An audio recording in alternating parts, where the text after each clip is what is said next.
5 ওয়াক্ত নামাজ কালাম পড়ে এরপরেও জাহান্নামে যাবে যারা, তারা হলো 17 শ্রেণীর লোক। আমরা এক নজরে আবারও বলে দিচ্ছি, হারাম খাদ্য যে গ্রহণ করে, 1, 2 আত্মীয়তার সম্পর্ক ছিন্ন করে যে, নাম্বার 3 প্রতিবেশীকে যে কষ্ট দেয়, নাম্বার 4 মা বাবার অবাধ্য সন্তান, মা বাবার কথা শোনে না সে, নাম্বার 5 উগ্র মেজাজি, তেড়া, গোয়ার, সবাইকে দমায় রাখে, এই টাইপের লোক। নাম্বার 6 অধীনস্থদেরকে, প্রজাদেরকে, যে সমস্ত শাসকেরা, যে সমস্ত রাজারা, যে সমস্ত রাষ্ট্রপ্রধানেরা, সরকার প্রধানেরা বা যে যে লেভেলে আছে সে তার প্রজাদেরকে ধোঁকা দেয় যে তারা।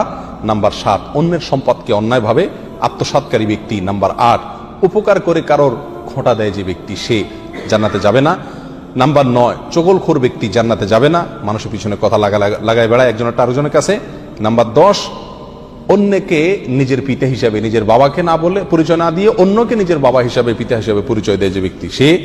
নাম্বার 11 গর্ব এবং অহংকার করে যে ব্যক্তি, যার মনের ভিতরে অহংকার আছে, সেই জান্নাতে প্রবেশ করবে না।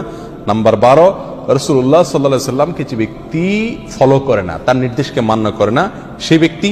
নাম্বার 13 অকারণে তালাক কামনা করে, তালাক চায় যে মহিলা, সেই মহিলা। নাম্বার 14 দুনিয়াবী উদ্দেশ্যে যারা এলেম শিখে, কোরআন হাদিস শিখে, এলেম অর্জন করে, আলেম হয় দুনিয়াবী উদ্দেশ্যে, দুনিয়ার কোনো ধান্দায়, আল্লাহকে খুশি করা ছাড়া অন্য কোনো ধান্দায়, তারা। নাম্বার 15 চুলে বা দাড়িতে কোনো জায়গায় কালো কলব, পিওর কালো কলব ব্যবহার করে যারা, তারা। এবং নাম্বার 16 যে কোনো ভালো কাজ করে সেখানে মানুষকে দেখানো, এটা ফলাও করা, প্রচার করা, এই উদ্দেশ্য থাকে যাদের, তারা। নাম্বার 17 ওয়ারিশকে বঞ্চিত করে তার হক থেকে, এরকম অভিভাবক। এই শ্রেণীর লোকেরা মুসলমান হয়েও জান্নাতি হতে পারবে না। আল্লাহ তাআলা আমাদের সবাইকে এই দুর্ভাগাদের তালিকা থেকে আমাদের নামগুলোকে বের করে আনার তৌফিক দান করুন। চেষ্টা করব এই 17 শ্রেণীর কোনোটিতে যাতে আমার নাম না থাকে, এটাকে টাঙায় রাখবো, ঝুলায় রাখবো লিস্টটাকে, এবং আমার ভেতরের কোনো পয়েন্ট আছে কিনা সেটা দেখে যাচাই করে সেখান থেকে নিজেকে বের করে আনবো ইনশাআল্লাহ। এরপরে আল্লাহ সুবহানাহু ওয়া তাআলার কাছে জান্নাত চাইতে পারবো, আশা করতে পারবো জোরালো ভাবে।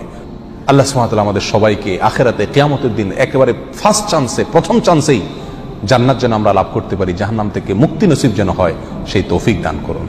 জাযাকুমুল্লাহ ওয়া আখিরু দাওয়ানা আলহামদুলিল্লাহি রাব্বিল আলামিন।